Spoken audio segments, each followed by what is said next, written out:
This morning in the U.S. Capitol building, Connecticut Senator Chris Murphy took to the floor to try to get his colleagues to take action on universal background checks for purchasing a firearm. It's obviously a legislative priority for Murphy, whether a shooting has just occurred or not. And unsurprisingly, he was immediately blocked by Republican Cindy Hyde-Smith of Mississippi, who made this argument.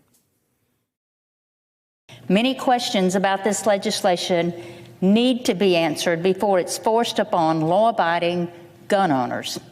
If I wanted to give my best friend's son or grandson my hunting rifle, would we first have to appear before a licensed gun dealer and go through a lengthy and potentially expensive background check?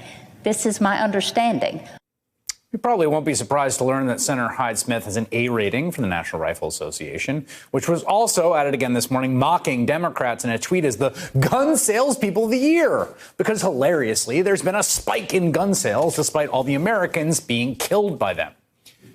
We've seen this before. Enough time passes after the most recent mass shooting that the NRA feels safe enough to crawl out of its hiding place, and Republican members of Congress feel it's safe to step out of the thoughts and prayer zone and get right back to doing the business of the NRA.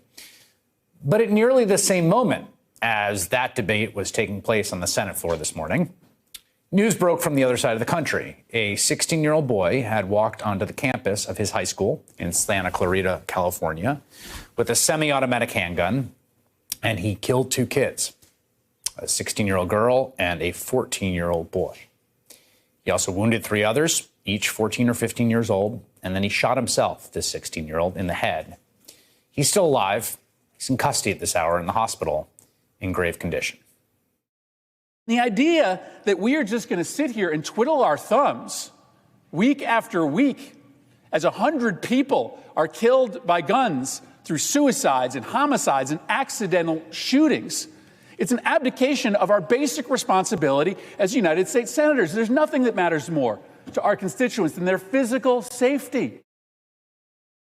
Hey there, I'm Chris Hayes from MSNBC. Thanks for watching MSNBC on YouTube. If you want to keep up to date with the videos we're putting out, you can click subscribe just below me or click over on this list to see lots of other great videos.